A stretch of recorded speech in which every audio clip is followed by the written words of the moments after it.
Move on to number 7, the public hearing. 7A, consideration of receiving information regarding the question of whether the city shall continue to operate a municipal liquor store. Minnesota Statute 349A, Dot 602 requires the city to hold a hearing when the municipal liquor store has shown a net loss in any 2 of 3 consecutive years. The net loss years in question are 2008 and 2009. Following the close of the public hearing, the City Council should formalize a conclusion as shown in Agenda 8A below. Do we have a motion to open the hearing? So moved. Second. Motion by Mr. Bunky, second by Mr. Hansi. All in favor say aye. All opposed? And the motion passes. And let me just say, I think we're going to have a lot of comment from the crowd. Let's just keep it civil. All right, guys? Thanks a lot. I believe we have a slideshow presentation. Yeah, we can go through this first to get a little background, and then you can kind of open it up to everybody else.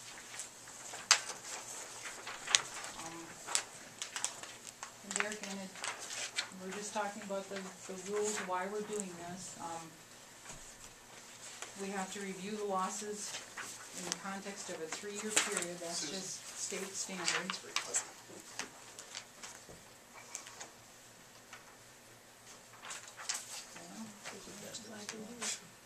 Best we can do. Thank you, Susan.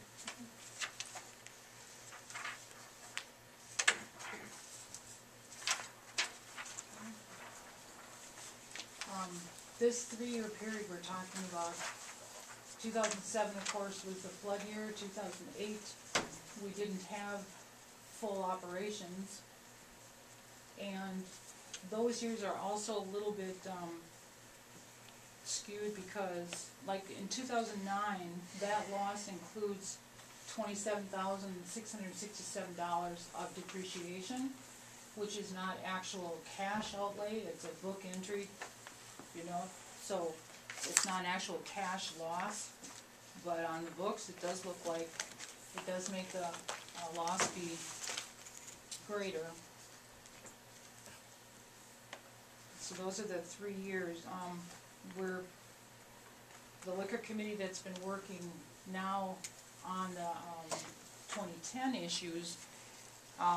As of the November report that you guys all got, we were at a $45,000 net loss. So, and that was at the end of November, and we don't have December completed yet.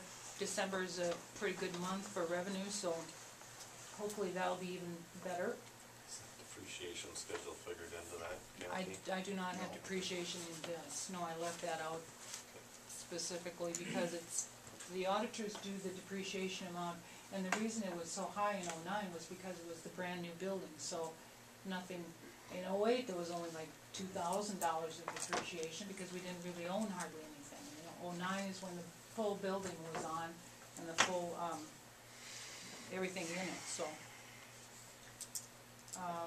So the losses through November 2010 have improved to the point of 45,000 in the red right now,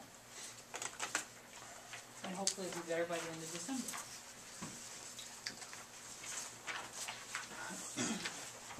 Question.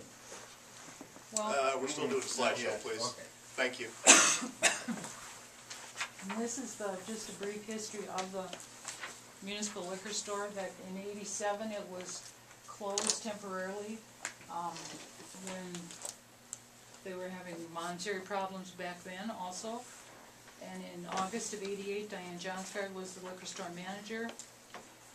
And back then they gave a loan from the utility fund to get them started up again. And they paid that back.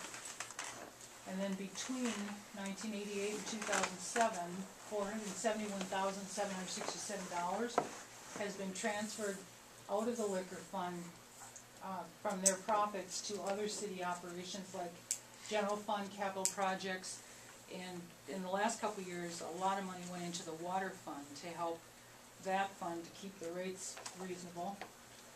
And at the same time, they were still making upgrades and improvements to the building itself of at least $120,000. So that's just a chart. This is just a chart that shows the liquor sales, that goes through 2009, showing you the off sale and on sale. Susan, if you push it closer to the screen, then compress.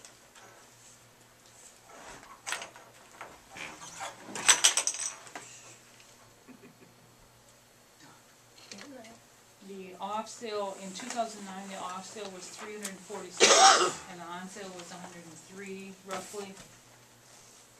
And through November 2010, we're at the 417 range. 2009 grand total was 449 for total sales, and through November, we're at the 417 range. So we're kind of on track for 09.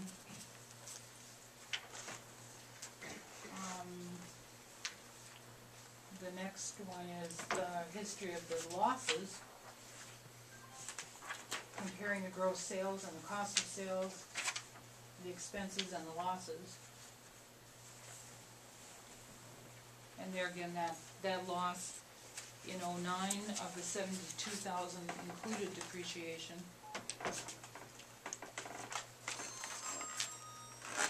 The next chart is the history of that money that went out from 2002. The 35,000 and the 80,000 went directly to the water fund, and even on the flood year, the 2007 flood year, the liquor store transferred, even though they had a minus income for that year, they still transferred 30,000 of their fund balance to the capital projects fund, because that was budgeted to do that at that time. But with 08 and 09 being rebuilding years, nothing got transferred in those years.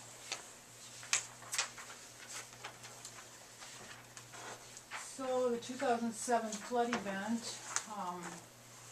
FEMA determined that the building was a total loss. Sometimes it took a while sometimes for them to determine if they were going to pay to fix it or if they were going to pay to replace it.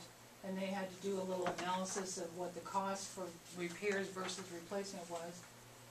In October, November, we had a study done, an independent market study done, to determine if we should rebuild the liquor store or not. And they looked at all the liquor business in the area and the history of the store and the history of the sales. And that market study at the time said that there was the potential for that business to be up and coming and good business again. Since that time, the economy has made some changes to everybody's business, and there's been other competitive businesses that have sprung up in the meantime, so that has affected the overall picture. But at that time, the decision was made based on that market study to continue moving forward. But all the way from September through December, the council discussed the liquor store options and things that they could do. November of 07, they set up a temporary off sale in the Mill Street Mall. And December of 07, they signed the contract. So they spent considerable time deciding if they were going to do anything, and then finally came up with a design in December of 07. But they kept on working,